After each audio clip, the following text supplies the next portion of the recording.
The preseason is winding down. That means it is time to fill the end of your dynasty rosters with players that might actually matter, right? It's time to move on from the dead weight and pick up all of the preseason stars that we've been hearing about for the last couple of weeks here. So let's dive right in. We have 11 names that should not be on your waiver wire come week 1. And full transparency, this has been recorded Friday ahead of week 3 of the preseason. So if somebody gets hurt or whatever else happens, they're not going to be in this video, guys. This is all after week 1 and week 2 of the preseason. To start us off, it is Dorian Thompson-Robinson, the now backup quarterback with the Cleveland Browns. The 5th-round rookie beat out Kellen Mond. He beat out Joshua Dobbs. And now he is one injury away from potentially being fantasy relevant. His last 2 seasons in college, he totaled over 1,200 yards on the ground. That usually translates to fantasy success if he gets a shot, right? Is he going to be a QB1? No, he's a 5th-round quarterback. He's probably not a great quarterback to begin with. But if he gets a start and Deshaun Watson goes down, he's going to carry QB2 upside, potentially a spot flex start on your roster. Number 2 on the list, it is the quarterback that DTR just beat out. It is Joshua Dobbs. The Arizona Cardinals go out and trade for Joshua Dobbs. Right now, he could be the starter week 1 for the Arizona Cardinals. Do I expect great things from Joshua Dobbs? Absolutely not, right? He's been around for a while. He's 28 years old. He has started 2 games in his career, and he did not top 15 points in either of those matchups. Joshua Dobbs is not a high ceiling player by any stretch of the imagination, but in Superflex leagues, starting quarterbacks carry value, and Dobbs has a chance to be that week 1 starter. If anything, he's worth the flyer, right? Is he going to give you a ton on the ground? Not really.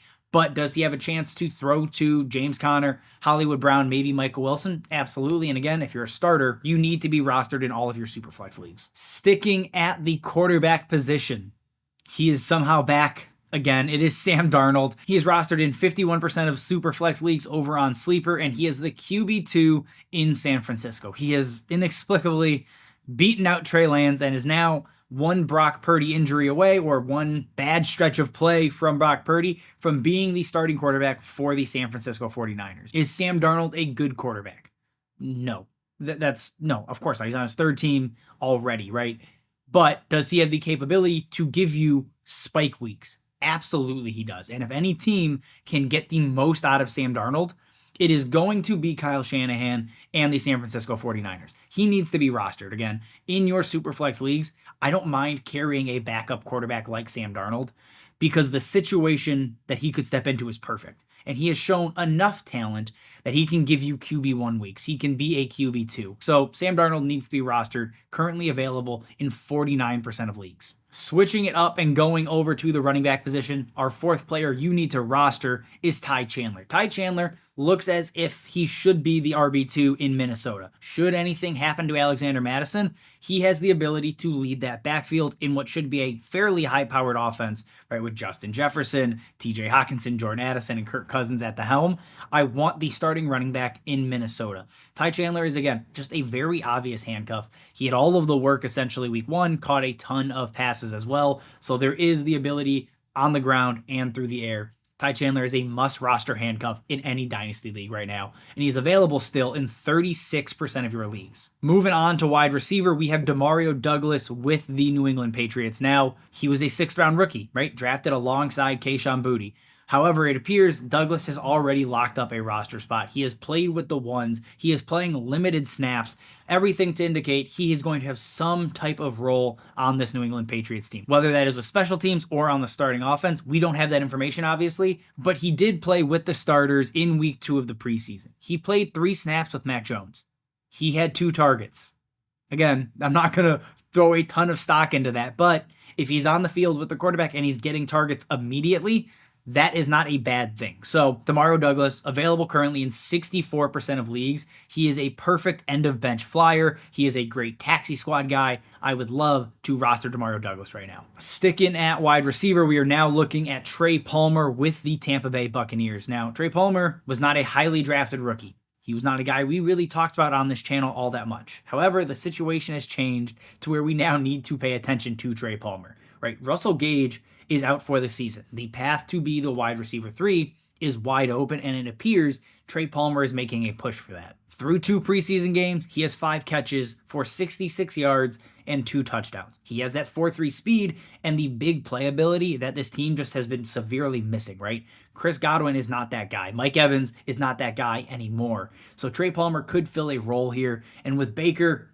who knows, right? It's not an ideal quarterback situation. He's still going to be the wide receiver 3, but long term, if Mike Evans ages out, Chris Godwin gets moved, all of these things happen, Trey Palmer could find himself with a very meaningful role in this Tampa offense over the next couple of seasons. So Trey Palmer available in 42% of leagues right now. Go and scoop him up. Looking at another player that has a chance to be the wide receiver 3 on their team, it is Deonte Harty with the Buffalo Bills now. If you remember him when he was in New Orleans, he was a big play threat, right? Obviously, the offense was missing that type of play style, and he delivered. He just wasn't really ever able to stay healthy.